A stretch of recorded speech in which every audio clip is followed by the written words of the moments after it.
السلام علیکم ورحمۃ اللہ وبرکاتہ۔ محترم سامعین، امید ہے آپ حضرات خیریت سے ہوں گے۔ آج میں آپ لوگوں کے سامنے نہایت ہی سبق آموز واقعہ لے کر حاضر ہوا ہوں، جو آپ کی زندگی کے سارے مقاصد میں کامیابی دلانے کے لیے کارگر ثابت ہو سکتا ہے، اور وہ ہے استغفار۔ استغفار کی جو طاقت ہے، اس کی جو اہمیت ہے، اس کو جب آپ سنیں گے اور اپنائیں گے تو آپ کی ساری تمنائیں، ساری دعائیں پوری ہو سکتی ہیں۔ تو چلتے ہیں واقعے کی طرف۔ واقعہ یہ ہے کہ ایک بار امام احمد ابن حنبل رحمۃ اللہ علیہ سفر میں تھے۔ ایک قصبے میں رات ہو گئی تو نماز کے بعد مسجد میں ہی ٹھہرنے کا ارادہ کر لیا۔ ان کی عاجزی اور انکساری نے یہ گوارا نہ کیا کہ لوگوں کو اپنا تعارف کروا کر خوب آہو بھگت کروائی جائے، اس لیے اپنا تعارف کسی سے نہیں کروایا کہ وہ کون ہے۔ مسجد کے خادم نے امام صاحب کو نہ پہچانا اور ان کو مسجد سے باہر نکلنے کے لیے کہا۔ امام احمد ابن حنبل رحمۃ اللہ علیہ نے سوچا کہ مسجد کے دروازے پر ہی سو جاتے ہیں، لیکن خادم نے وہاں سے بھی کھینچ کر نکالنے کی کوشش کی کہ یہاں سے بھی آپ چلے جائیں۔ یہ تمام منظر ایک نانبائی نے دیکھ لیا جو امام صاحب اور مسجد کے خادم کے درمیان چل رہا تھا۔ وہ نانبائی مسجد کے قریب ہی رہتا تھا۔ نانبائی روٹی پکانے والے کو نانبائی کہتے ہیں۔ اس نانبائی نے امام صاحب کو اپنے گھر رات ٹھہرنے کی پیشکش کر دی کہ آپ میرے گھر ٹھہر سکتے ہیں، آپ میرے ہاں مہمان بن سکتے ہیں، جبکہ وہ امام صاحب کو جانتا بھی نہیں تھا۔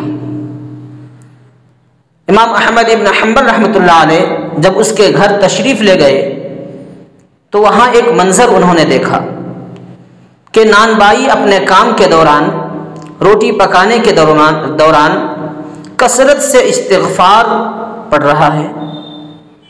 اس کے زبان پر استغفار کے کلمات جاری ہیں۔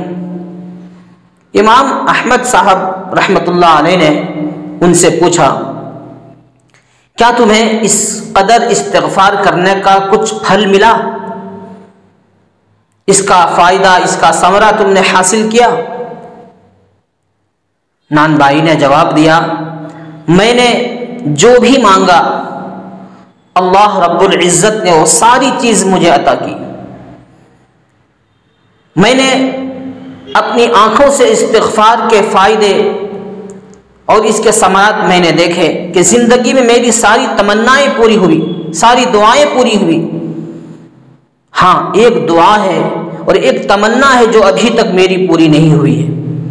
امام احمد ابن حنبل رحمۃ اللہ علیہ نے پوچھا، وہ کون سی دعا اور تمنا ہے؟ تو نانبائی بولا، میرے دل میں کچھ دنوں سے یہ خواہش مچل رہی ہے کہ میں امام احمد ابن حنبل رحمۃ اللہ علیہ جو وقت کے امام ہیں ان سے ملنے کا مجھے شرف حاصل ہو جائے۔ امام صاحب فرمانے لگے، تو تم خوش ہو جاؤ کہ آج تمہاری یہ دعا اور یہ تمنا بھی پوری ہو گئی۔ میں ہی امام احمد ابن حنبل ہوں۔ اللہ نے نہ صرف تمہاری دعا سنی بلکہ مجھے تمہارے دروازے تک کھینچ لایا ہے۔ تو سامعین، آپ لوگوں نے سنا کہ اس نانبائی کو استغفار نے کتنا فائدہ پہنچایا۔ اس کی زندگی کی ساری تمنائیں پوری ہو گئی، ساری وش پوری ہو گئی، ان کی ساری دعائیں ان کی پوری ہو گئی، اور ایک آخری خواہش تھی وہ بھی اللہ نے ان کو بغیر کسی تکلیف کے پورا کروا دیا کہ امام صاحب رحمۃ اللہ علیہ کو خود ان کے دروازے تک پہنچا دیا۔ تو سامعین، میں اور آپ سبھی حضرات اس بات کے لیے تہیہ کریں کہ ہم بھی اٹھتے بیٹھتے چلتے پھرتے جہاں تک ہو سکے استغفار کی کثرت کریں۔ استغفار زیادہ سے زیادہ پڑھیں، اس لیے کہ جب بندہ اللہ کے سامنے اپنا گناہوں کا اقرار کرتا ہے، معافی طلب کرتا ہے، اللہ خوش ہوتے ہیں اور اس کی ساری تمنائیں پوری کرتے ہیں۔ گناہ کی معافی ہی بہت بڑی دعا ہے۔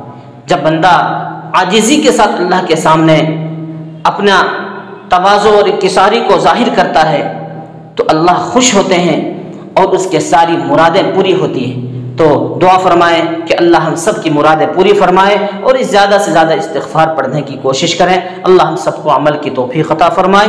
وآخر دعوانا ان الحمد للہ رب العالمین۔